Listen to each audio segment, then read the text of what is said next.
Hello friends, आज हम बात करेंगे एक इंपॉर्टेंट और एक यूजफुल टॉपिक के बारे में। आज हम बात करेंगे ब्लड क्रिएटिनिन वैल्यूज़ के बारे में। ब्लड में क्रिएटिनिन किस तरह से बढ़ता है, किस तरह से कम होता है, किन फैक्टर्स पे वो डिपेंड करता है, किडनी के पेशेंट्स में कब क्रिएटिनिन वैल्यू ज़्यादा होती है, कब कम होती है, और किडनी का कितना लेवल डैमेज होने पर किडनी क्रिएटिनिन वैल्यूज़ बढ़ने लगती है। ये सब चीज़ों पर बात करेंगे।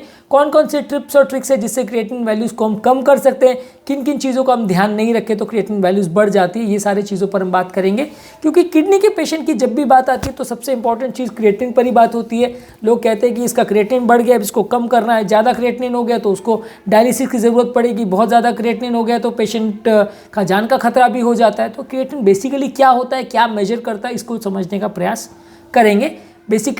बेसिकली क्रिएटिनिन एक वेस्ट प्रोडक्ट है जो मसल्स के डैमेज से या मसल के डिस्ट्रक्शन से बनता है। मसल में कभी भी डैमेज होता है तो बॉडी में या ब्लड में क्रिएटिनिन बनता है जो किडनी बाहर निकालती है।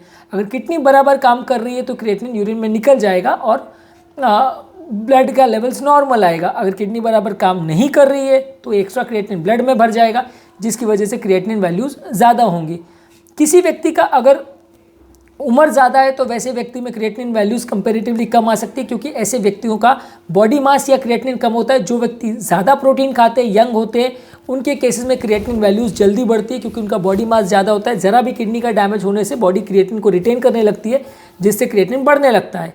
यानी कि मान के चलिए कि किसी यंग पेशेंट में अगर 4 या 5 क्रिएटिनिन है और उम्र दराज 80-90 साल के पेशेंट में अगर 2 क्रिएटिनिन है, तो अगर 20-25 साल के आदमी में 4-5 क्रिएटिनिन है और 80 वाले में अगर 2 का क्रिएटिनिन है तो लगभग बराबर वैल्यूज़ होंगी।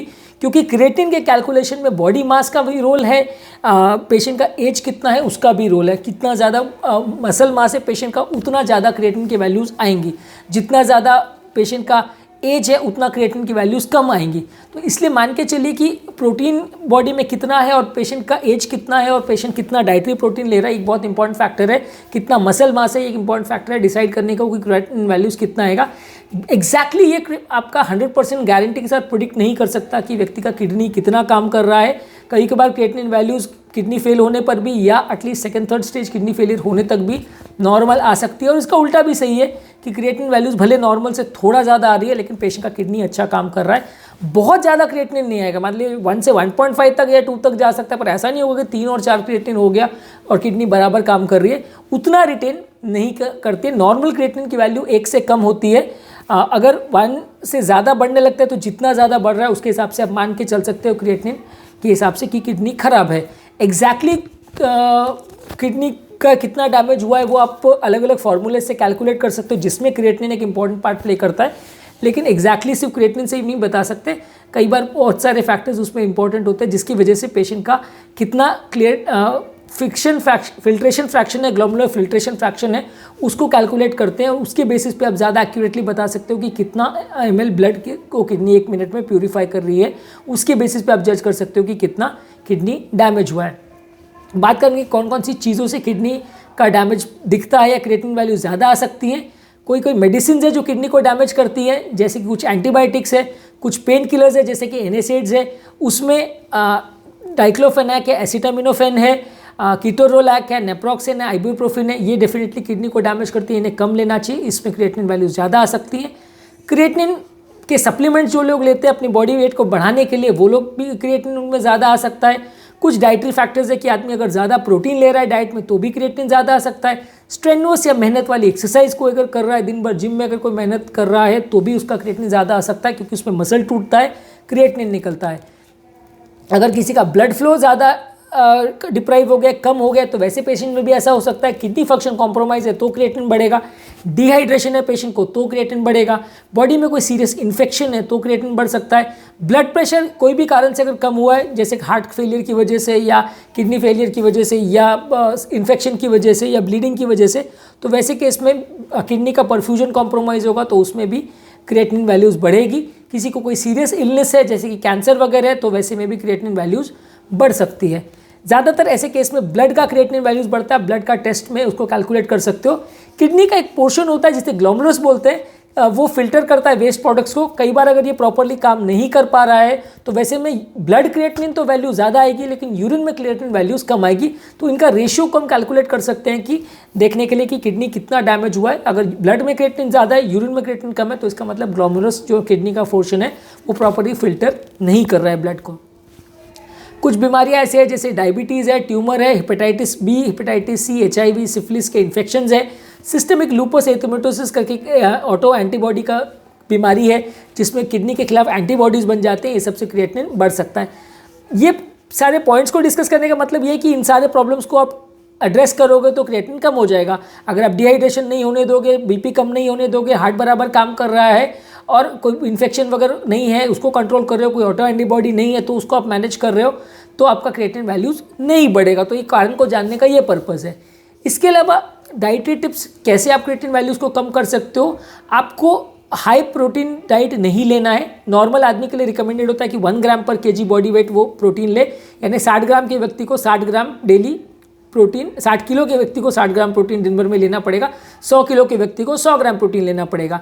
अगर आपको early stages of kidney damage या किडनी पूरी तरह फेल नहीं हुआ है, वहाँ पे आपको प्रोटीन लेवल्स कम लेना चाहिए, यानी 1 ग्राम पर kg बॉडी वेट के बदले आपको मे बी 0.6 या 0.7 ग्राम्स पर kg बॉडी वेट लेना चाहिए। यानी 60 किलो के व्यक्ति को 40 ग्राम प्रोटीन लेगा और 100 किलो का व्यक्ति 60 ग्राम प्रोटीन लेगा तो चलेगा। जो इंडियन डाइट है हमारा, उसमें एज इट इज़ भी मान के चलिए कि प्रोटीन लेवल्स वैसे भी कम आता है, तो इसलिए ये चीज़ें इंडियन डाइट के लिए उतना एप्लीकेबल नहीं है, खासकर इंडियन वेजिटेरियन डाइट के लिए, क्योंकि हमारा वैसे ही प्रोटीन इंटेक 10 से 15 ग्राम होता है। तो अगर हम प्रोटीन कट डाउन उसमें भी और करेंगे तो प्रोटीन डेफिशिएंसी हो जाएगी। तो इसलिए पहले कैलकुलेट करना ज़रूरी है कि आपका बॉडी में कितना प्रोटीन जा रहा है, उसके हिसाब से फिर आपके डाइट को आप मॉडिफाई कर सकते हैं। सेकेंड इंपॉर्टेंट टिप है, फाइबर वाली चीज़ें ज़्यादा लीजिए। साग सब्जियों में, फलों में फाइबर ज़्यादा होता है, जैसे कि fruits, vegetable, seeds, whole grain में फाइबर होता है। ये सारी चीज़ें किडनी के वैल्यूज़ में क्रिएटिनिन को कम करने में मदद करती है, इनको आप ज़्यादा लीजिए। नेक्स्ट इंपॉर्टेंट चीज़ है कि पानी ज़्यादा पीजिए। पानी आप जितना ज़्यादा पियोगे किडनी के फंक्शन को ठीक करने में मदद मिलेगी। लगभग दिन भर में 3-4 लीटर किडनी के पेशेंट को पानी पीना चाहिए। कई लोग को ऐसा लगता है यार पानी इतना कैसे पिएं, तो आप उसमें कोई फ्लेवर यूज़ कर सकते हैं, पर बहुत ज़्यादा फ्लेवर या ऐसा कुछ ना यूज़ करें तो ज़्यादा अच्छा है। तो उसमें ज़्यादा से ज़्यादा आपको लगभग 3-4 लीटर लगभग दिन भर में पानी पीना है। बहुत ज़्यादा पानी मत पीजिए, क्योंकि बाई चांस किडनी अगर उतना पानी को फिल्टर आउट नहीं कर रही है तो ऐसा भी हो सकता है कि आपका बॉडी ज़्यादा डाइल्यूट हो जाए, ब्लड ज़्यादा डाइल्यूट हो जाए। तो ऐसा नहीं कि आप 10-20 लीटर पानी पी जाओ, वैसा मत करिएगा। 3-4 लीटर आप पानी पीना चाहिए। अगर आपका यूरिन का कलर डार्क है तो इसका एक इनडायरेक्ट साइन होता है कि आपका बॉडी डिहाइड्रेटेड है, बॉडी में चक्कर अगर आ रहे हैं, प्यास ज़्यादा लग रही है, कमज़ोरी ज़्यादा लग रही है, तो एक इनडायरेक्ट साइन है कि आपका बॉडी में पानी की कमी है, तो आपको पानी ज़्यादा पीना चाहिए। अगर सांस ज़्यादा फूल रही है, चलने में घबराहट वगैरह हो रही है, पाँव में सूजन वगैरह, तो ये इनडायरेक्ट साइन है बोलने का कि बॉडी में पानी ज़्यादा है। जिस भी व्यक्ति को परसिस्टेंट या बार बार डिहाइड्रेशन हो रहा है, वैसे पेशेंट को डॉक्टर को मिलना चाहिए, नहीं तो ये किडनी को टेम्परेरी या परमानेंट डैमेज कर सकती है। इसके अलावा कुछ डाइटरी सप्लीमेंट जैसे एथलीट्स और प्रोटीन्स वगैरह लेते हैं, इसमें खासकर क्रिएटिन पाउडर होता है, प्रोटीन पाउडर्स होते हैं और खासकर स्टीरॉइड्स होते हैं। ये सारी चीज़ों को आपको नहीं लेना चाहिए, किडनी को डैमेज कर सकते हैं। तो अगर आप इस तरह के सप्लीमेंट्स यूज़ कर रहे हैं तो आपको इसको नहीं करना चाहिए, खासकर अगर आपको पहले से आपको खुद को किडनी का प्रॉब्लम है या परिवार में किसी को किडनी का प्रॉब्लम है या आपको रिस्क फैक्टर्स हैं जिससे किडनी का प्रॉब्लम हो सकता है। नेक्स्ट इंपॉर्टेंट टिप है, एक हर्ब आती है रेड सेज करके या सैल्विया मिटियोराइजा करके आती है, सैल्विया मिटियोराइजा करके। ये चाइनीज़ हर्ब है बेसिकली, जो किडनी पेशेंट्स के लिए दी जा सकती है। ये थोड़ा बहुत बेनिफिशियल है किडनी पेशेंट्स के लिए। ये इतनी ईजीली अवेलेबल नहीं है, एज ए मेडिसिन आपको ही मिलेगी, पर ये एक हर्ब है जो बेनिफिशियल माना जाता है किडनी पेशेंट के लिए। कुछ डाइटरी सप्लीमेंट्स में या जिम के सप्लीमेंट्स में एक चाइटोसिन करके प्रोडक्ट आता है जो कि वेट लॉस सप्लीमेंट्स में भी दिया जाता है। ये चीज़ें भी आप कंपेरेटिवली नहीं लीजिए, ये भी किडनी को डैमेज कर सकता है, इसको भी आप अवॉइड कीजिए। हार्ट फेलियर के या पानी भरने वाली बीमारियों के इलाज के लिए कई बार पेशाब बढ़ाने वाली दवाई ने डायूरेटिक्स दिया जाता है। ये डायूरेटिक्स बॉडी में एक्सेसिव फ्लूइड को कम करते हैं, जिसकी वजह से कई बार बॉडी डिहाइड्रेट भी हो सकती है और ये डिहाइड्रेशन किडनी को डैमेज कर सकता है। तो ये डायूरेटिक दवा अगर आप ले रहे हैं तो कितना डोज पे लेना है, कितना अमाउंट पे लेना है, बॉडी हाइड्रेशन में है या डिहाइड्रेट हो रही है, उसको आप प्रॉपरली कैलकुलेट करिए, डॉक्टर के साथ डिस्कस भी करिए।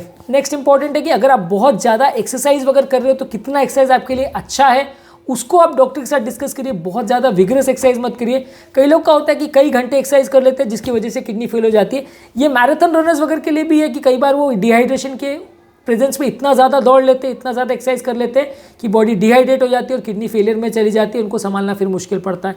तो डिहाइड्रेशन ऐसे केस में बिल्कुल ना होने दें और कितना एक्सरसाइज आपके लिए सूटेबल है आपके जिम ट्रेनर और आपके डॉक्टर के साथ डिस्कस करिए। प्रॉपर बॉडी का हाइड्रेशन मेंटेन करें, बहुत ज़्यादा हाई प्रोटीन डाइट या बहुत ज़्यादा मीट्स वगैरह ना लीजिए, किडनी को कभी कभी डैमेज कर सकता है। ओवर विगरस एक्सरसाइज मत कीजिए, बहुत ज़्यादा न्यूट्रिशनल सप्लीमेंट्स मत लीजिए, खासकर अगर आप जिम वर्क करें तो एक्सपर्ट न्यूट्रिशनिस्ट से डिस्कस करके कितना प्रोटीन आपके लिए ज़रूरी है उतना ही लीजिए। तो आज के टॉपिक में हमने कुछ पॉइंट्स के बारे में बात की जो आपकी किडनी फंक्शन को अफेक्ट करती है या जिससे क्रिएटिनिन लेवल्स आपके कम या ज़्यादा हो सकते हैं, इस बारे में बात की। किडनी के फैक्टर्स को इन्फ्लुएंस करने के लिए और घरेलू नुस्खों क्रिएटिनिन को कम करने के लिए उस बारे में एक और हम वीडियो करेंगे जो कि आप मेरे चैनल पर देख सकते हैं। यदि इस टॉपिक को संबंधित आपकी कोई कमेंट्स, कोई सजेशन है, कोई और टॉपिक्स पर आप चाहते हैं वीडियोस बनाएं, कोई पेशेंट रिलेटेड क्वेरीज है तो नीचे कमेंट सेक्शन में उनके बारे में बता सकते हैं, हम उन्हें कवर करने का प्रयास करेंगे। अंत में मैं डॉक्टर नवीन अग्रवाल तहे दिल से आपका शुक्रिया अदा करूँगा कि आपने इस टॉपिक को एंड तक देखा। जो लोग हमारे चैनल पर नए हैं उन्हें रिक्वेस्ट करूँगा कि चैनल को सब्सक्राइब करें।